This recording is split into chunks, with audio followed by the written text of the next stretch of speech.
Bonjour à tous ceux qui nous rejoignent sur ce direct. Bonjour à tous et l'heure est grave. Trop, c'est trop au Cameroun. Dans ce pays, voilà, Yaoundé, Bafoussam, bonjour. Bertois,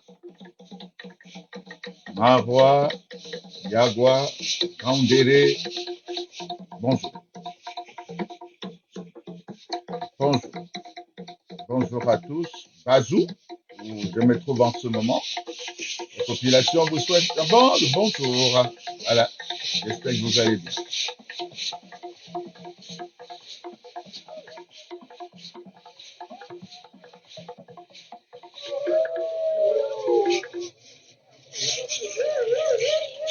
C'est une musique traditionnelle.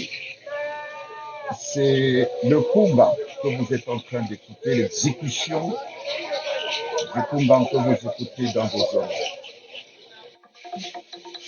Lorsque vous, vous suivez qu'on joue de cette musique, de ces instruments, il faut savoir que l'heure est grave.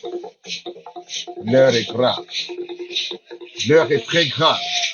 L'heure n'est pas seulement grave pour vous, ni pour moi, mais l'heure est grave pour nous tous. Il est temps que nous nous lèvons et que nous agissions.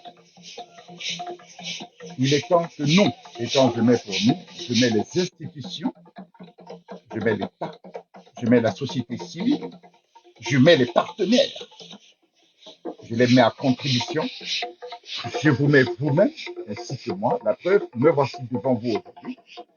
Nous devons prendre en main ce qui est en train de nous échapper, ce que nous laissons faire et qui à la fin va nous détruire. Bonjour à Théma, bonjour Rodrigue, bonjour à tous. Sentez-vous saluer tous ceux qui regardent l'Oxymore 23, ça fait longtemps. Bonjour à toi, j'espère que tu vas bien. Nous sommes en train de monter, j'attends qu'on atteigne 100. Prenons notre temps. Je profite de l'occasion pour adresser mes salutations aux étudiants de l'université de Tchang. Messieurs les étudiants, messieurs les recteurs de l'université de Tchang, monsieur le ministre d'État, ministre de l'Enseignement supérieur, ça ne va pas à Tchang. Il n'y a pas d'eau. L'eau ne coule pas à Tchang, monsieur le ministre. Monsieur le recteur qui a rang de ministre, que se passe-t-il à Tchang? Il n'y a pas d'eau, il n'y a pas d'électricité, c'est grave à Tchang. Juste ici à côté, dans la Menoire, il n'y a pas d'eau, ça ne coule pas depuis des mois, c'est compliqué à l'université. Vous avez des étudiants qui payent, vous avez des facultés, on paye 350 000 francs. De la L1 jusqu'à L2, ils font cours dans la nuit. C'est pas possible, c'est pas normal dans un pays comme le Cameroun, c'est pas normal que nous nous retrouvons encore à souffrir comme ça aujourd'hui dans ce pays qu'est le Cameroun. Non. Franchement, non. L'université de Caen est l'une des plus belles universités. J'y étais encore il n'y a pas longtemps. Pourquoi l'université va souffrir de l'eau? Les étudiants souffrent, ils se meurent. Et ça ne date pas d'aujourd'hui. Ce n'est pas des requêtes qui manquent. On a adressé, pas une, pas deux, pas trois. Les discussions que j'ai eues avec certains étudiants, ils m'ont dit, c'est grave. Monsieur le ministre, bougez-vous, donnez les instructions pour que les choses changent. Donnez des instructions pour que les choses s'améliorent, pour que les choses trouvent leur place de cité. Ces étudiants payent, ils s'acquittent des droits, des obligations pour avoir des cours. Pourquoi n'ont-ils pas droit au minimum? L'eau. On dit d'habitude que l'eau, c'est la vie. L'eau, c'est la vie. Pourquoi pas d'eau à l'université de Caen? Ça, c'est une question qu'il faudrait et que nous sommes appelés à nous poser. C'était comme ça un clin d'œil à nos amis de l'université de Caen qui sont en colère depuis, sont très en colère par rapport à cette absence d'énergie, par rapport à cette absence d'eau. Ça ne va pas pratiquement dans tout le Cameroun. Nous comptons 58 départements, dont deux seulement n'ont pas de nom d'un cours d'eau. Tout le reste, les Bamboutos et la Ménoise, c'est pas le nom des cours d'eau. Les restes, c'est des cours d'eau, les départements. Pourquoi est-ce que nous n'avons pas l'eau? Pourquoi avons-nous des soucis pour avoir une énergie de qualité? La ville de Paris, à elle seule, a 180 mini-barrages. Qu'est-ce qui nous empêche à nous d'avoir un Bopi? On peut faire des barrages en Bopi. Kondi, on peut faire des barrages du côté du Kondi. On peut faire des barrages. Seulement le Vouri, on peut avoir combien de mini-barrages qu'on peut faire pour donner la possibilité à tous les Camerounais d'avoir une eau de qualité. C'est parce qu'on ne veut pas. On ne veut pas donner l'eau aux Camerounais. On ne veut pas donner de l'eau aux Camerounais. C'est grave. On ne veut pas donner de l'énergie aux Camerounais. C'est grave. Je vais embrayer sur le sujet de ce jour. J'ai dit trop, c'est trop. Le Cameroun porte une sorte de malchance. L'enfance sacrifiée. Il est temps de faire l'autopsie d'une dérive silencieuse au Cameroun. Arrêtons de tourner autour des mots dans ce pays. Arrêtons de tourner. Ce qui se joue au Cameroun depuis une décennie n'est pas une simple montée des faits divers. C'est une dérive, une lente banalisation de l'horreur, une société qui s'habitue à voir ses enfants mourir, à voir ses enfants être violés, battus, sacrifiés, et puis on passe à autre chose. L'infanticide et les violences sur mineurs ne sont plus des anomalies. Ils sont devenus des symptômes structurels au Cameroun. Et c'est l'heure de dénoncer cela. C'est l'heure de décrier cela. On ne peut plus supporter ça. S'il vous plaît, interpellez Madame le ministre de la Promotion de la Femme et de la Famille. Interpellez Madame le ministre des Affaires sociales. Interpellez le Premier ministre. Qu'est-ce qui se passe au Cameroun? Quelle est cette complicité tacite que nous sommes en train d'entretenir dans ce pays? C'est quoi? Nous allons grandir, vieillir, et voir nos enfants être assassinés tous les jours, violés tous les jours. Mais non, c'est pas normal. C'est pas normal. Je dis c'est pas normal. Une sorte de violence structurelle et qui volontairement est sous-documentée. Ça, c'est étrange dans ce pays. Le premier scandale, c'est l'absence de chiffres fiables. Vous savez, le Cameroun avance à l'aveugle. Nous avançons dans ce pays à l'aveugle. Il n'existe pas de données consolidées sur les violences faites aux enfants. C'est pas normal. Madame le ministre de la Promotion de la Femme et de la Famille, vous avez la parole. Madame le ministre des Affaires sociales, vous avez la parole. Comment peut-on mener dans un pays une politique, je dis bien une politique publique sérieuse, sans chiffres, sans données? Il faut aller fouiller. C'est vrai qu'il y a des sociétés qui trébuchent, et puis il y a celles qui s'enfoncent lentement dans une forme de tolérance au pire. Notre pays, depuis une dizaine d'années, glisse dangereusement vers cette seconde catégorie. L'infanticide et les violences sur mineurs ne sont plus de simples drames isolés. Il dessine une tendance lourde, inquiétante, presque systémique. Et le plus alarmant n'est pas seulement la violence vue elle-même, c'est l'habitude qu'on en prend. Il y a quelques jours, j'ai vu sur la toile les images de la petite divine, Mbarga. J'ai vu les images de la petite divine Mbarga. Comment vous réussissez à dormir? Comment vous réussissez à avoir le sommeil? On vous a entraîné dans les trois armes de dissuasion massive. Le sport. Oui, quand il faut parler des taux, vous êtes fort. L'église. Ah, il faut prier, prier, prier, prier. Dieu. Mahomet, ils vont se retrouver au ciel, ils vont descendre sur terre pour vous sauver. Et la boisson, boire. Ouais, on adore boire. C'est bien quand l'alcool descend dans le corps. Et là, on n'a plus de problème. Tout passe, on s'en fout. Hier, c'était Divine Barga, demain, ça sera qui? C'est l'habitude qu'on a pris. Tout a commencé par un déni, l'absence de chiffres fiables, aucun système national cohérent qui ne permet de suivre, documenter, analyser ces crimes. Résultat, on a une réalité fragmentée, diluée dans les faits divers, incapable de provoquer une réponse politique à la hauteur. On l'a vu tout à l'heure, hein, on l'a vu récemment avec le cas de Wafo par rapport à l'enfant Matisse. Mais c'est rien ça. Comment ça se passe? Qu'est-ce qui se passe dans les pays arabes? Qu'est-ce qui se passe? On procède à une amputation de l'organe responsable de cela. C'est quoi cette histoire? Non, il faut arrêter. Il faut qu'on arrête avec ça au Cameroun. Voilà donc une réalité fragmentée, diluée dans les faits divers, incapable de provoquer une réponse politique à la hauteur. Pourtant, sur le terrain, les signaux sont clairs.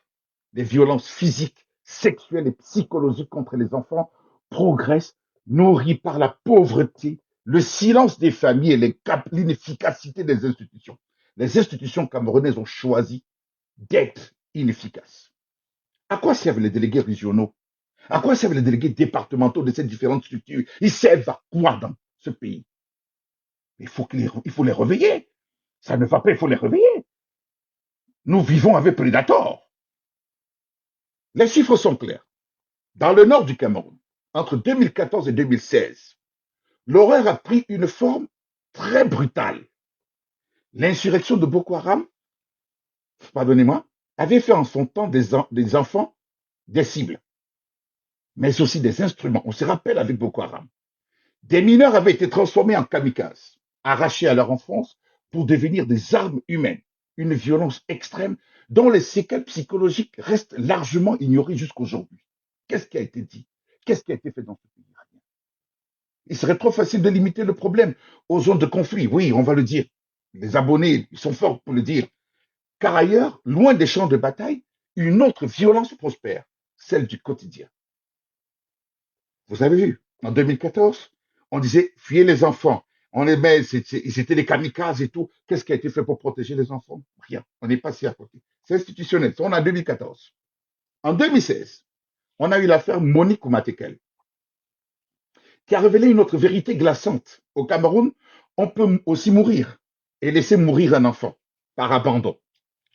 C'est un drame qui n'est pas un accident, qui n'était pas un accident en son temps, et je l'avais décrié. C'est le symptôme d'un système de santé défaillant où l'indifférence peut être aussi meurtrière que la violence. On a vu Komatekel tomber devant un hôpital de référence, et on a vu sa sœur se battre pour ouvrir le ventre, essayer de sauver les enfants devant les différences. Ça encore, c'est ça la violence infantile. Il faut le décrier, monsieur. Vous qui pensez qu'on n'a pas le droit de décrire un ensemble de choses, nous aussi, nous ne pouvons pas passer à côté de cela comme ça. Les années suivantes confirment la tendance. Entre 2018 et 2023, les alertes se sont multipliées. Hausse des violences sexuelles, multiplication des cas de maltraitance domestique, exposition des enfants à des environnements familiaux toxiques.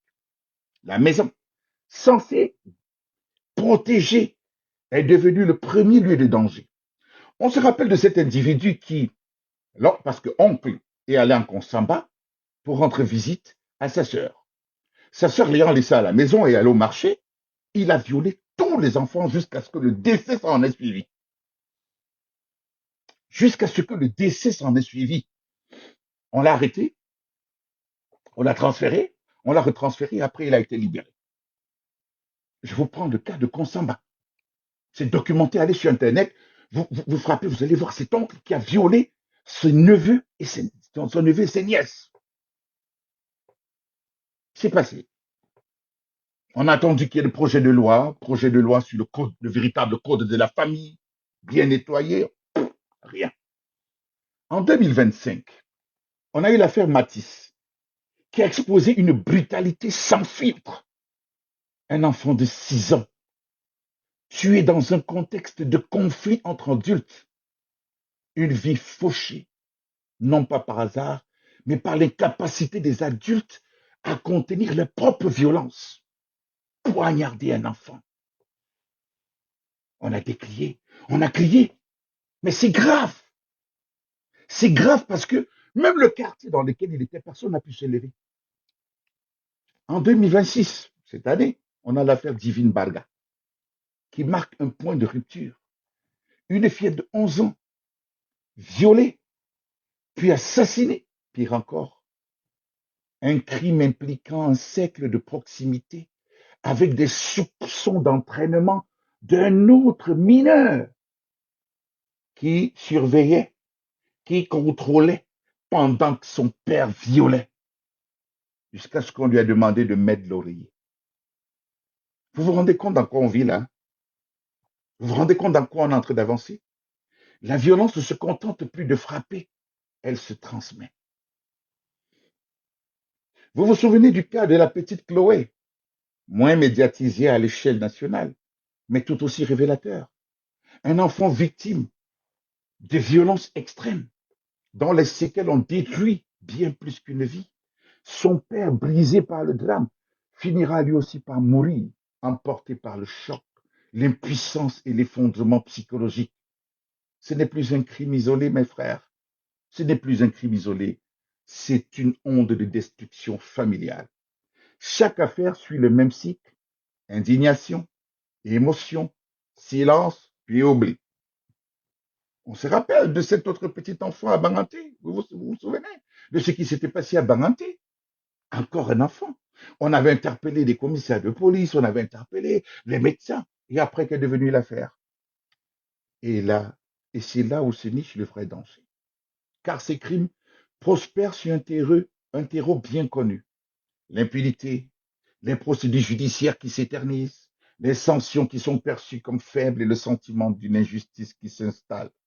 À cela va s'ajouter un silence social tenace, par honte, par peur ou par résignation. Les familles taisent les violences, protégeant parfois les bourreaux au détriment des victimes. Dans ce contexte, la violence devient une langue, une norme implicite, une manière de gérer les frustrations, les conflits, l'autorité.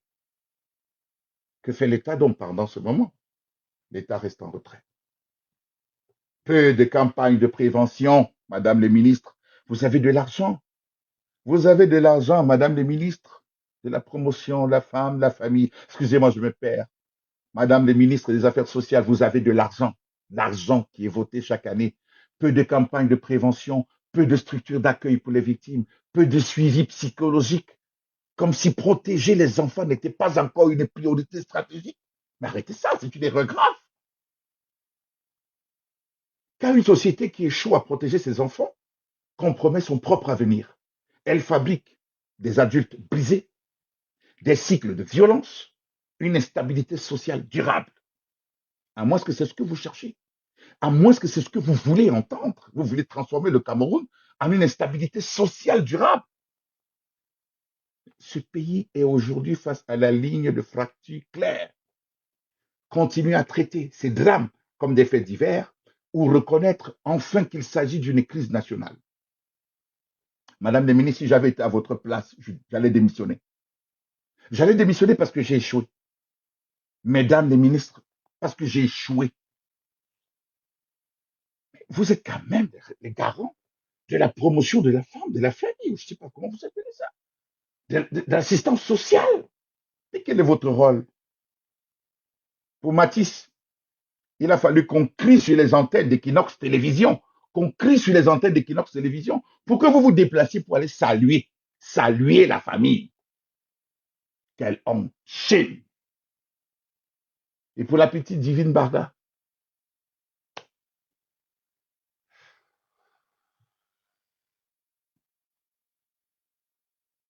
c'est grave, hein? Je vous assure, c'est grave. La violence est forte. Le Cameroun traverse plusieurs années, depuis plusieurs années, une crise de conscience collective. Et les enfants payent le lourd tribut. Je vais vous faire un peu un résumé. Enfants battus à domicile par leurs parents, 91%. Source UNICEF 2020. Enfants battus en milieu scolaire, 88%. Enfants subissant violences physiques modérées et sévères ou sévères, ou modérées à sévères, 92%, supérieur à 40%. Femmes de 15 à 49 ans, victimes de violences physiques, 39%. Femmes victimes de violences sexuelles à un moment de leur vie, 13%, 2018. Victimes d'abus sexuels, âgées de 15 à 19 ans, mariage précoce, près de 25%. Cas d'abus sexuels sur mineurs, supérieur à 40 cas, enregistrés entre mars et juin 2020. Cas de viol sur mineurs, de 3 à 13 ans, au moins 30 cas, entre juin et mai 2021. Enfants abandonnés, encadrés au niveau national, 1326. Ça, c'est les sources du MINAS 2012. Regardons en 2012. À l'heure où je vous parle en 2026. 2012, on était à 1326. Aujourd'hui, on est à combien? On attend. Enfants déplacés dans le cadre de la crise anglophone, 1,2 million, dont 61% d'enfants. Source UNICEF. Vous vous rendez compte que l'infanticide est un phénomène qui échappe en grande partie aux statistiques officielles, la quasi-absence de registre fiable, l'impunité judiciaire, la loi du silence familial et la stigmatisation des victimes font que les cas portés à la connaissance des autorités ne représentent qu'une fraction de la réalité. Je tire un coup de chapeau à Griotte Clarence Yongo qui fait un travail remarquable, qui ne cesse de se battre pour rendre compte de ce qu'elle vit, des violences qui sont faites aux enfants, des violences qui sont faites aux femmes. Clarence, je te tire un coup de chapeau. Et je tire un coup de chapeau à tous ces médias qui rendent compte. Mais ça ne devrait plus être une affaire de deux points. Faits divers. Ce n'est plus le fait divers. Enlevez ça de la rubrique fait divers. Oui, enlevez ça de la rubrique fait divers. Si nous avons des ministères qui ne nous servent à rien, c'est les deux ministères-là. Ça ne sert à rien. J'ai parcouru il n'y a pas longtemps l'analyse des rapports d'expertise psychiatrique de l'hôpital Jameau de Yaoundé, qui a mis en évidence une pédocriminalité significative. Sur 16 victimes recensées dans un échantillon clinique, je dis bien hôpital Jameau de Yaoundé, sur 16 victimes recensées, 11 étaient des enfants, dont 9 enfants victimes d'infanticide consommés et 2 victimes de tentatives. Cette étude soulignait que dans 77,8% des cas d'infanticide identifiés, l'auteur n'était pas un membre de la famille proche, mais pouvait être un voisin, un oncle ou une connaissance, ce qui pointe vers une vulnérabilité sociale étendue. On a eu le cas de cet artiste qui a fait des enfants avec sa fille. Bravo. Il a fait des enfants avec sa fille. Saint-Désir à Tango. Ami, oh, oh, je vais limer, oh. Vous avez vu ce qui s'est passé? Et il ne se gênait pas. Il parlait de sang pur, il parlait de tout ça, en disant qu'il n'est pas le seul. Un proverbe bantou dit, quand tu bagarres, ne te contente pas de donner les coups de poing, écoute ce qui sort de la bouche. Parce que derrière ça, il y a un enseignement. Saint-Désir a fait son travail. C'est passé où? Il est en fou, elle est en fou, l'enfant est là. C'est passé comme ça, il n'y a pas eu de débat, il n'y a pas eu de discussion sérieuse. La nation n'a pas marqué un temps d'arrêt pour interpeller, parce que c'est des enfants. On se rappelle tout récemment de l'affaire Epstein. Ah oui, la fameuse affaire Epstein, avec l'île Torrey, là où les gens allaient toucher des enfants et tout. Vous vous rendez compte que On est là, puis c'est sorti chez la belle famille, à côté de la belle famille, des noms ont commencé à citer juste à côté de nous, la belle famille, on disait que tel est impliqué, tel est impliqué. Vous avez vu, là, on s'est retrouvés. Et si c'était ce même cas au Cameroun, mais sous une autre forme, posons-nous les bonnes questions et interpellons. Nous avons eu, le 24 octobre 2020, le massacre de l'école de Kumba, l'un des actes les plus barbares commis contre des enfants au Cameroun depuis l'indépendance. Le 24 octobre 2020, des hommes armés non identifiés ont fait éruption dans des salles de classe de la Francisca International Bilingual Academy de Kumba. Ils ont ouvert le feu à bout portant sur les élèves âgés de 9 à 12 ans. Vous voyez? Bilan officiel, 8 enfants tués, 12 autres blessés. C'est encore des scènes d'horreur que ces survivants, sans accompagnement psychologique, décriront comme un massacre délibéré, ciblé, exécuté avec une froide méthodologie. Qu'est-ce qui a été fait? Les jours suivants, on a eu Kumbo, on a eu Fundong, où 9 élèves ont été kidnappés. On a eu Limbé, à l'établissement Koulo Memorial College, qui fut vandalisé après des violences corporelles infligées aux élèves qu'on a obligés de se déshabiller, se dénuder. Vous vous rendez compte? Tout ça, j'ai documenté. On a eu une série d'enlèvements des élèves. Novembre, parce que je vais vous citer, c'est pour ça que je vous ai dit trop, c'est trop. Novembre 2018, on a 79 élèves enlevés au collège presbytérien de Kwen à Bamenda, libérés après paiement présumé de rançon. Novembre 2018, 10 élèves du Laos Bilingual Academy de Kumba, retenus en otage, libérés 24 heures après une intervention du BI que je salue. Février 2019, 170 élèves, majoritairement des filles mineures, kidnappées dans un pensionnat à Kumbo par des séparatistes armés, libérés le lendemain. Vous voyez que tout tourne tout autour des enfants. En 2019, l'UNICEF dénombrait déjà 855 000 enfants privés d'école dans les régions anglophones en raison de l'insécurité.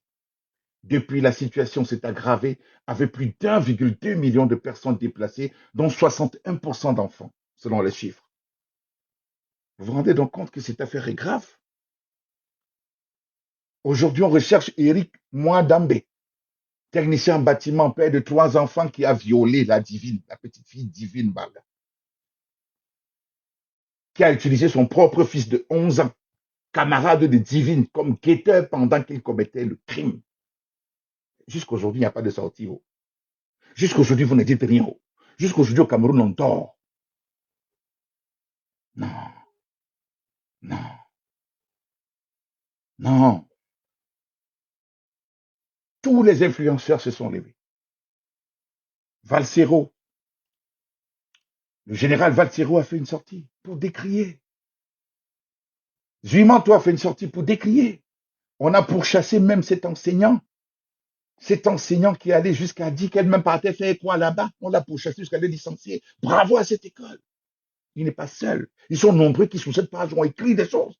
Mais c'était le temps et l'instant pour nos responsables de marquer un temps d'arrêt, de dire non, c'est grave dans ce pays. Madame le ministre de la Femme et de la Promotion et de la Famille, Madame, arrêtez, arrêtez, arrêtez de vous taire. Oui, il faut dire merci Aurore Eto, il faut dire merci à Général Valtero, il faut dire merci au Paul Chuta, merci à Jumanto. Il faut leur dire merci. Parce qu'ils sont rentrés. Je dis merci parce qu'ils ont su tirer. Merci à tous ceux qui ont contribué à identifier ces individus. On ne devrait plus se taire. Quand c'est trop, il faut dire c'est trop. Vous vous rappelez de ce monsieur qui couchait sa propre fille. On l'avait interpellé, on l'a arrêté, on l'a libéré. Il a fallu que les pressions aillent jusque chez le délégué. Chez le délégué. Oui, Martin Bargagele, que ça arrive chez lui et qu'il frappe du poing sur la table, qu'il demande à ce que ce monsieur soit récupéré. On l'a interpellé. Arrivé devant les tribunaux, il a voulu accommoder. On a frappé du poing sur la table. On a frappé du poing sur la table, on l'a interpellé. On ne touche pas aux enfants. On ne touche pas aux enfants. Les enfants sont des anges. On ne touche pas aux enfants, messieurs. On ne touche pas aux enfants. Il faut marquer un talent, on ne touche pas aux enfants. Il faut arrêter ça, on ne touche pas aux enfants.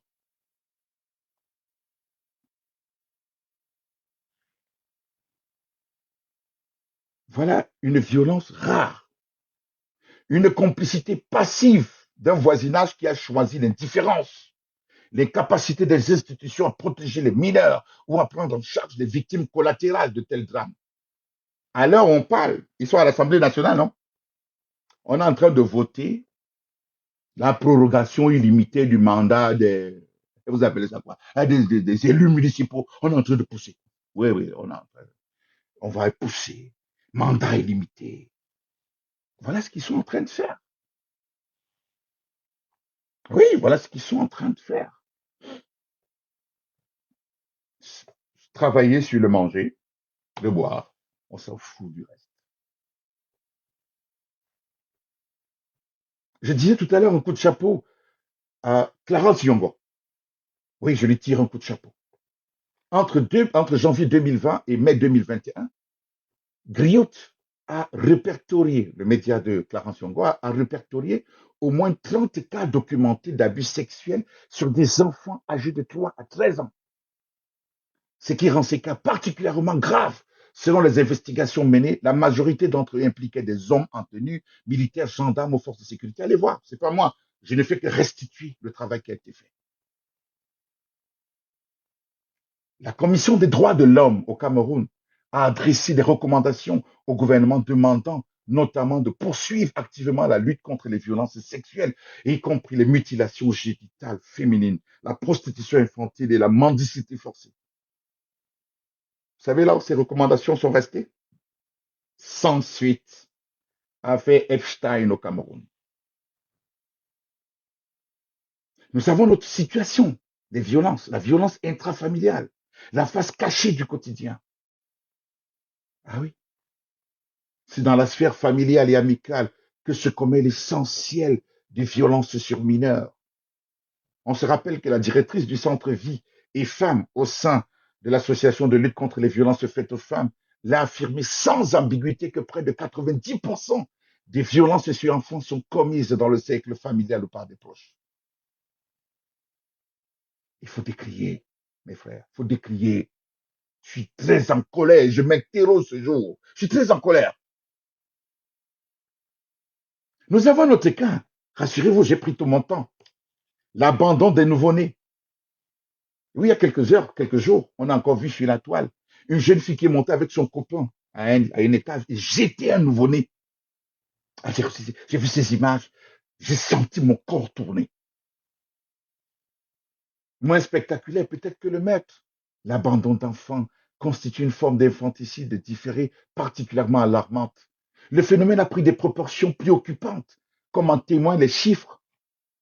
1029 enfants abandonnés en 2008, 1162 en 2009, 1326 en 2010, soit une progression d'environ 30% en 2 ans seulement. Vous vous rendez compte que c'est grave. Ces enfants sont trouvés dans des lieux publics, des bennes à ordures, des latrines, d'autres sont emportés par des chiens. Ça se passe sous nos yeux. Hein. Ne faites pas comme si c'était étonné. Vous connaissez, d'ailleurs, ça se passe sous nos yeux. Vous voyez ça.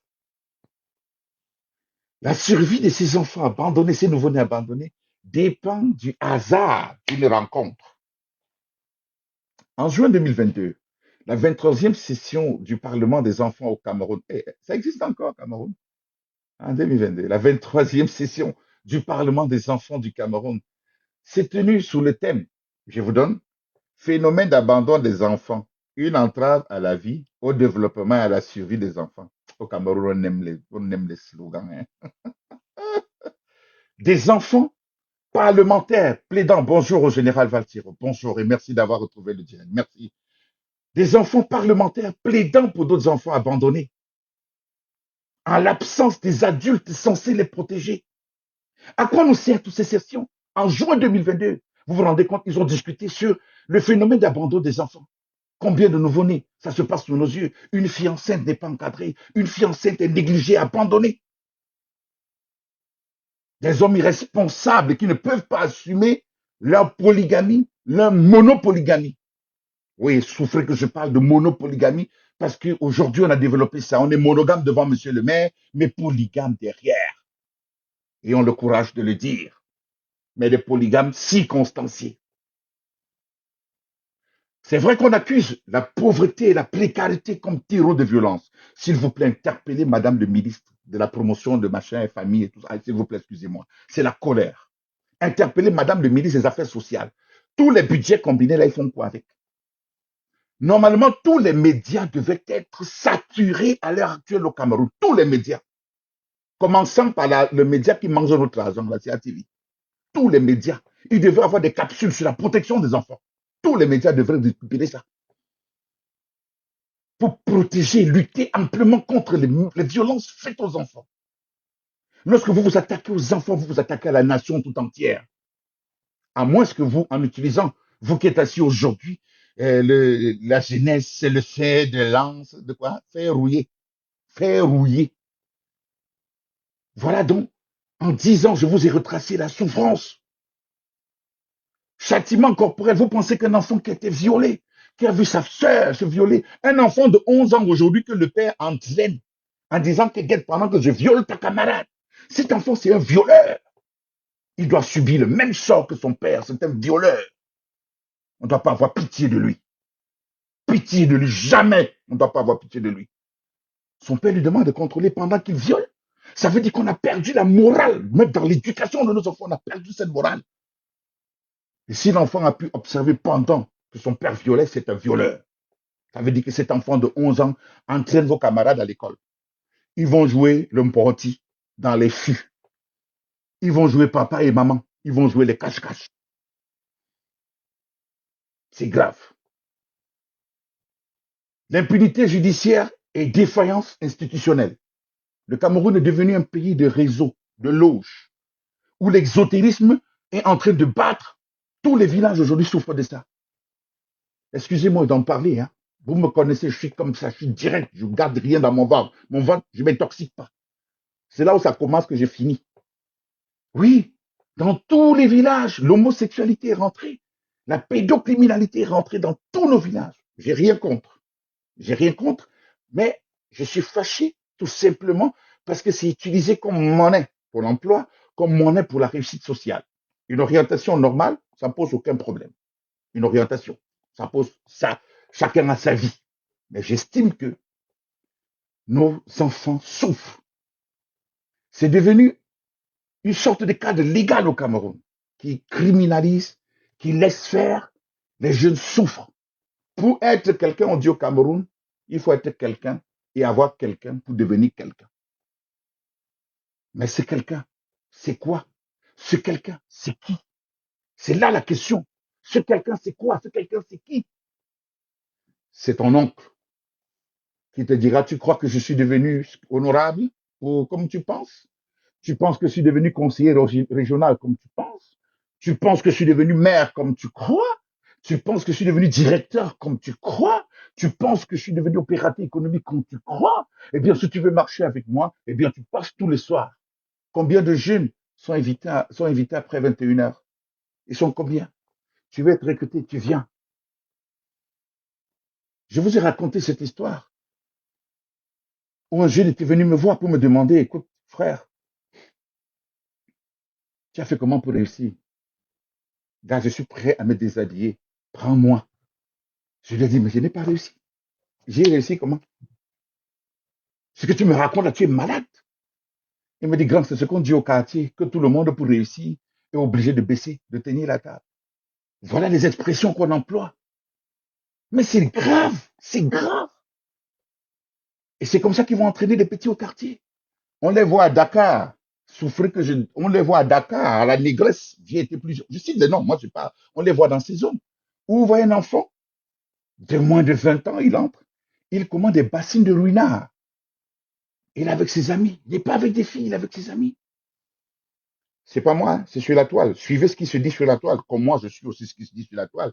Quand ça clash entre les influenceurs, ceux que vous connaissez, où on dit que tel va vendre tel, tel est monté, tel a amené tel chez tel qui a fait comme ça et tout. Voilà comment on vit. Écoutez, c'est nauséeux ce qu'on écoute. C'est nauséeux. On passe à côté des vrais problèmes. La majeure partie des cas d'abus sexuels, on se rappelle de ce garçon, permettez-moi de marquer un temps, de ce garçon qui allait sur la toile et qui a dit que pour avoir la promotion dans un média audiovisuel au Cameroun, je vais taire le nom là-bas, il y a un de ses collaborateurs qui, parce qu'il avait une certaine responsabilité, l'avait obligé à entretenir des rapports sexuels. Ce n'était pas consentant, mais par rapport à la promotion, pour avoir un salaire, pour avoir des avances. Il allait se plaindre. Et on lui a dit quoi? La majeure partie des cas d'abus sexuels sur mineurs portés devant nos forces de maintien de l'ordre n'aboutissent pas souvent à un procès. Ça finit par une entente. Les raisons sont multiples. Formation insuffisante des enquêteurs, absence de protocole adapté pour recueillir les témoignages d'enfants, corruption, pression des familles pour maintenir le silence et statut social des agresseurs qui leur confèrent une protection de fait. Non, ça doit s'arrêter. Il est temps que nous mettons tous du sien. Je tire un coup de chapeau à tous ces lanceurs d'alerte, à ces observateurs de la société qui se sont investis via les médias sociaux pour interpeller. Mais pourquoi la machine ne prend pas de l'autre côté? Pourquoi la machine ne prend pas dans les zones anglophones? Cette défaillance institutionnelle atteint son paroxysme. Auteurs de massacres scolaires, enlèvements collectifs, torture d'enfants, ils circulent librement. La preuve, tous les jours.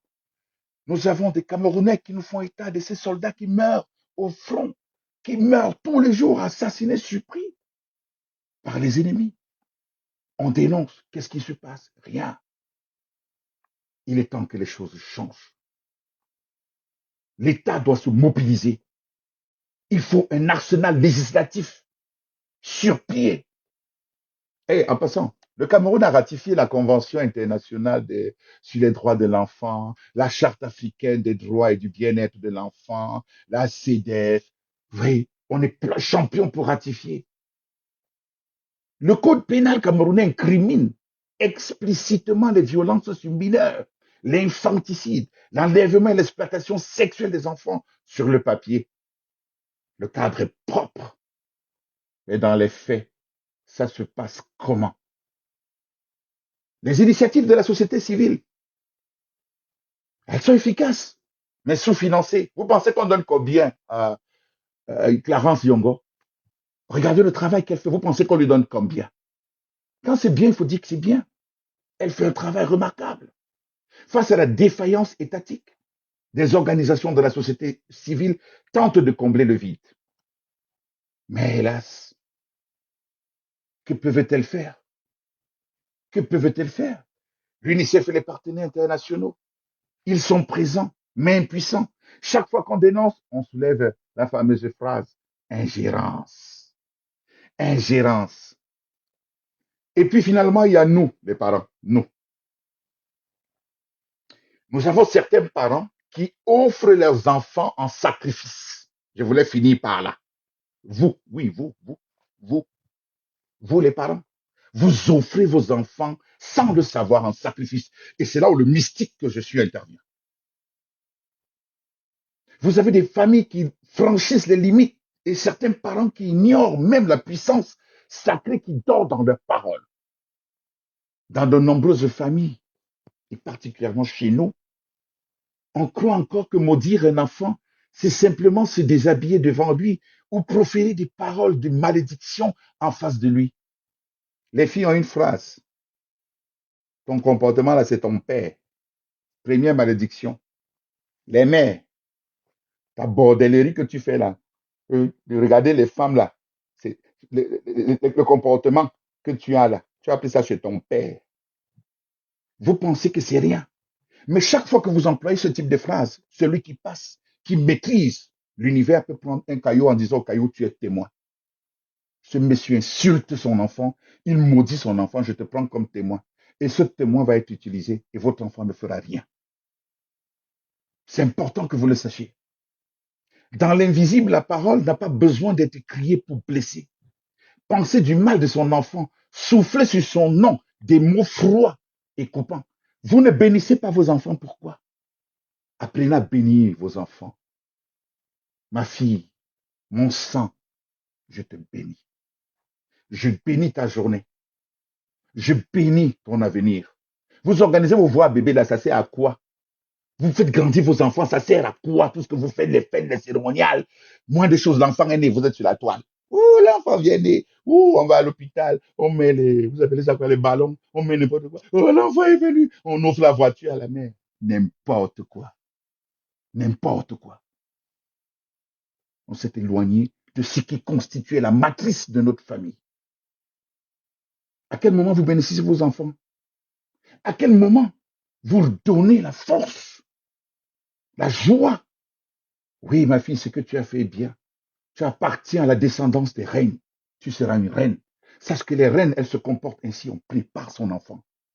Si nous, on est passé par là, la naissance de l'enfant, la façon d'éduquer l'enfant, le nom qu'on donne à l'enfant, tout cela, c'est la matrice qui amène l'enfant à devenir. Mais aujourd'hui, c'est pas ça. On a des rats qui volent les cordons ombilicaux des enfants. On a des femmes qui jettent les placentas dans les poubelles. Et puis on se plaint que la fille est revenue enceinte. On se plaint que l'enfant se volatilise. Vous avez des enfants qui n'ont pas, des garçons qui n'ont rien dans le ventre. Un garçon doit avoir dans le ventre. On donne à l'enfant dans le ventre. Ah oui. Vous aussi protégez vos enfants. Protégez vos enfants. Protégez vos enfants. Ton enfant prend 1000 francs à la maison, tu dis tu finiras comme un bandit. Tu ne dis pas à l'enfant que sache que ce type de comportement prédestine, parce que qui vole un œuf volera un bœuf. Tu dis tu finiras bandit. Toi, le père, tu dis à l'enfant tu finiras bandit. Mais tu viens de le maudire. Tu viens de définir. Tu viens de créer une action directe dans sa vie.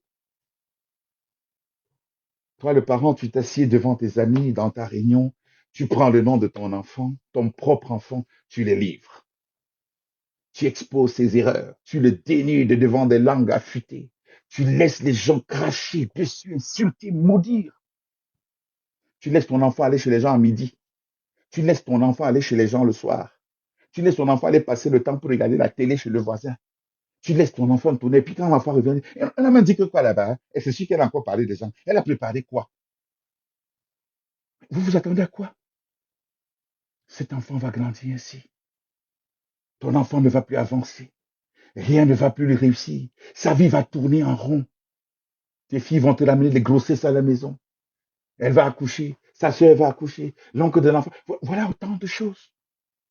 Je tire aussi la sonnette. Vous avez vu, je partage les responsabilités. Quand tu t'enfonces, n'enfonce pas ton enfant. Bénis ton enfant. Veille sur ton enfant. Je suis surpris à Douala de voir des femmes mettre 5 enfants le matin sur la moto. Les enfants des voisines et tout, sur un bentikin, pour que les enfants aillent à l'école.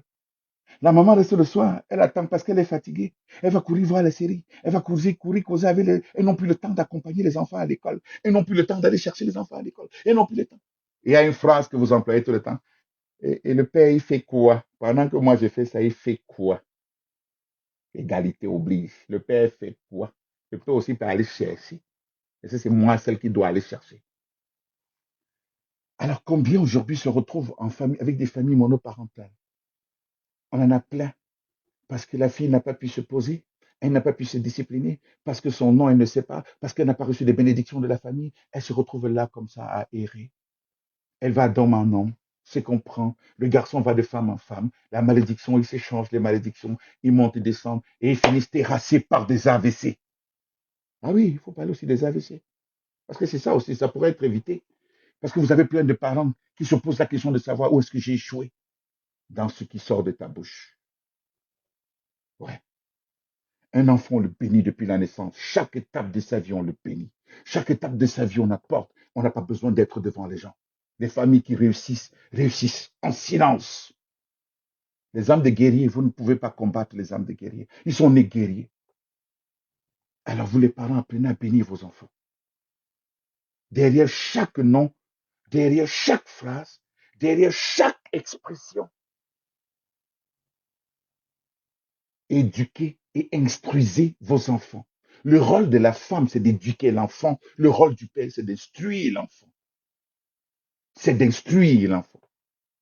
La mère éduque.